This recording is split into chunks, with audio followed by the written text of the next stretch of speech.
Simetría. ¿Vale? En las funciones existen dos tipos de simetría. Lo que pasa es que no siempre las funciones tienen por qué tener simetría. Es decir, hay funciones que tienen simetría, otras que no. ¿Vale? Entonces, de todos modos, nosotros tenemos que estudiar la simetría de dos formas. Uno es si es simetría par y otro es si es simetría impar. ¿Vale? Cuando una función presenta simetría par, cuando la función es igual que su función cambiada de signo. O sea, si yo calculo esto, que ahora veremos un ejemplo, ¿vale? Si yo calculo esto y me sale lo mismo que teníamos al principio, pues entonces se dice que es simétrica par. Mientras que si la función cambiada de signo la x me sale lo mismo que menos la función original, es decir, que la función original cambiada de signo, pues entonces en este caso se diría que es impar. Date cuenta que como primero vamos a probar si es par, que vamos a tener que hacer esto, y luego vamos a utilizar eso con esto, pues realmente los pasos sería hacer primero esto y luego hacer esto. Cosas, si es par, no puede ser impar. Vale.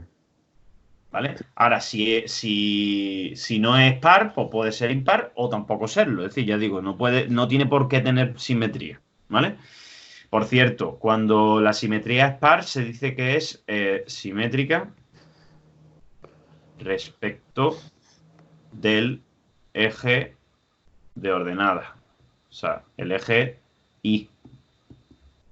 Mientras que si es impar, se dice que es simétrica respecto del origen, del punto origen, ¿vale?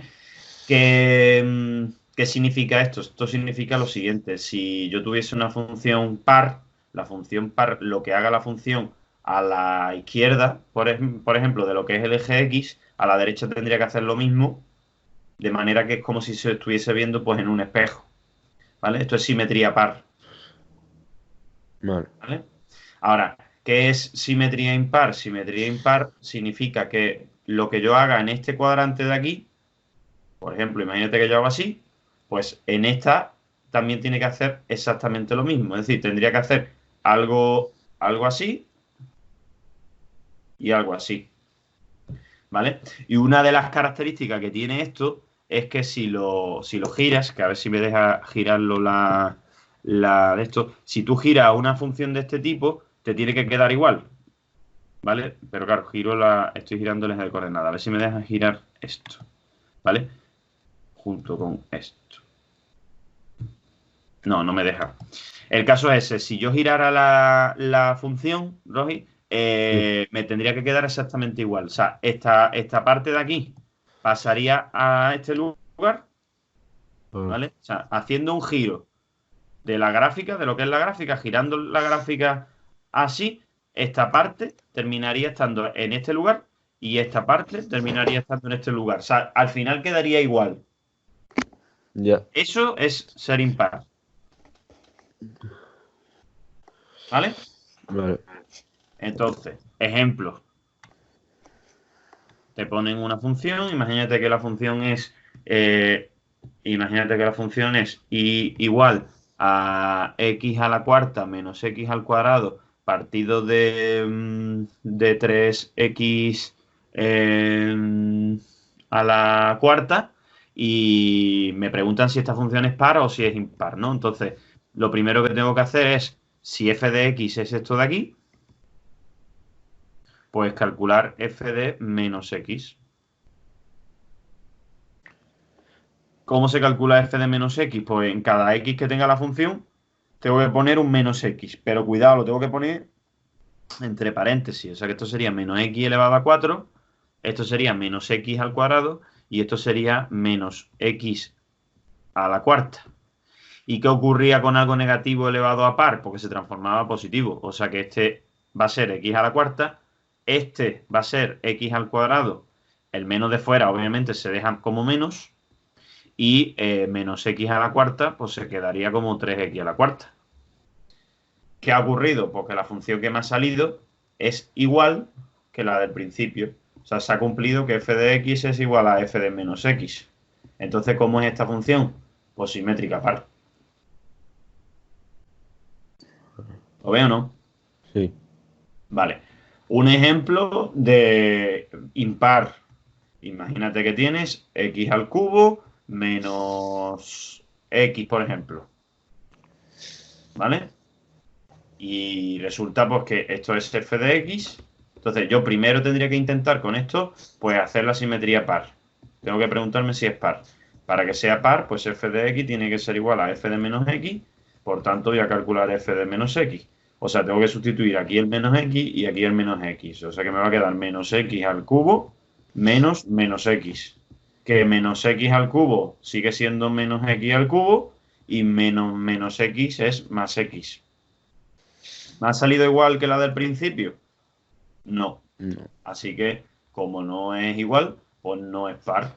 Ahora, ¿es impar? Para que sea impar, la función f de menos x, es decir, esto que me ha salido aquí, pues tiene que ser igual que menos f de x, es decir, que ponerle un menos delante a la función que me daban al principio.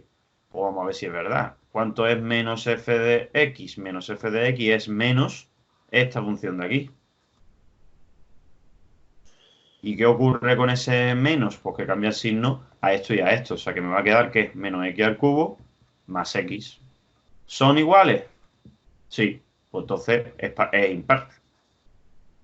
Pero tú estás comparando la par con la impar, ¿no? No estoy comparando la par con la impar. Estoy comparando f de menos x con menos f de x. Es que esto no Vale. es la par. O sea, par es la función que me dan. La f de x es la par o la f de x es la impar. O sea, yo cuando calculo f de menos x o cuando calculo menos f de x, esta no es la función par o esta es la función impar. No. Esto es lo que yo utilizo para saber si es par o impar, pero para saber si es par Vale. o impar, esta, Vale. la del principio. Vale. ¿Vale? O sea, es esta la que es o es par o es impar. En este caso es impar. ¿Por qué es impar? Porque se ha cumplido esta fórmula, esta Vale. condición. Vale, vale. ¿Vale? Entonces tú lo que tienes que ir haciendo es eso, vas calculando, pues o sea, primero haces ver si es par, viendo si o sea, f de menos x te sale lo mismo que f de x. Si es par, pues ya no puede ser impar. Y si no es par, pues entonces ahora pruebas a ver si es impar o no. ¿Cómo? Pues viendo si f de menos x es igual a menos f de x. Si te sale lo mismo que aquí, pues entonces es que son igual, o sea, que es impar. Vale. ¿Vale? Y ahora te voy a poner un ejemplo de una que no es nada. O sea que no es ni par ni impar. Vale. Por ejemplo, pues esta función de aquí, si te pongo x al cuadrado más x partido de x al cubo, ¿vale? Por ejemplo, pues resulta que si esto es f de x, voy a calcular f de menos x para ver si es par. ¿Cómo? Pues sustituyendo el menos x aquí, aquí y aquí. Entonces me queda menos x al cuadrado más menos x partido de menos x al cubo. Que es menos x al cuadrado es x al cuadrado, más por menos x, perdón, esto se borra, y esto es menos x al cubo. Entonces, ¿esto es lo mismo que lo del principio? No, porque tiene aquí un menos que este no lo tiene y tiene aquí un menos que este no lo tiene. Y tampoco puedo tachar este con este. ¿Vale? Eso no se puede simplificar porque lo de arriba es una recta, lo de abajo no, pero lo de arriba es una recta. Vale, pues entonces no es par.